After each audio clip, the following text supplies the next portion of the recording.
এই যে এই পানির লাইনটা, এটা হচ্ছে মূলত গাছের গোড়ায় পানি দেওয়ার জন্য। দেখছেন? সাইডে দিয়ে যে মানে যে ঢালাইটা দেওয়া হচ্ছে সেটাও কিন্তু ঢালাই, পাথরের উপরে। আর অল্প কিছু মাটি দিয়ে আমার এই মামা এই গাছটাকে মানে কি বলবো জীবিত করার জন্য পরিকল্পনা করে রাখছেন। আর আল্লাহ পাক এটাকে জীবিতই রেখে দিয়েছেন। ঠিক আছে? দেখেন কত সুন্দর এই গাছের পাতা।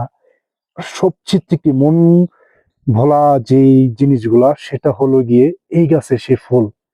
দেখেন এই গাছে কত সুন্দর ফুল আসছে। আর এই ফুল থেকেই হবে নাকি ফল আলু বোখারা। এটা কি ভাবা যায়?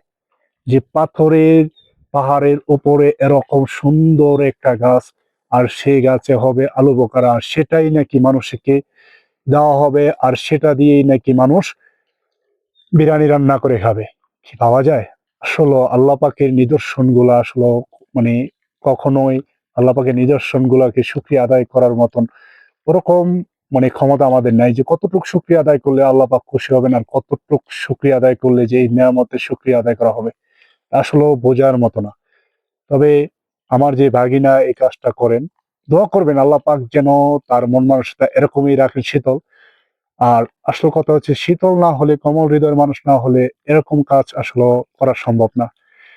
তো দোয়া করবেন আল্লাহ পাক যেন আমার এই ভাগিনাকে ভালো রাখেন, সুস্থ রাখেন।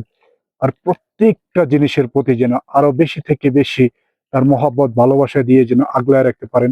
ঠিক আছে? তো দোয়া করবেন, ভালো থাকবেন। আল্লাহ হাফেজ।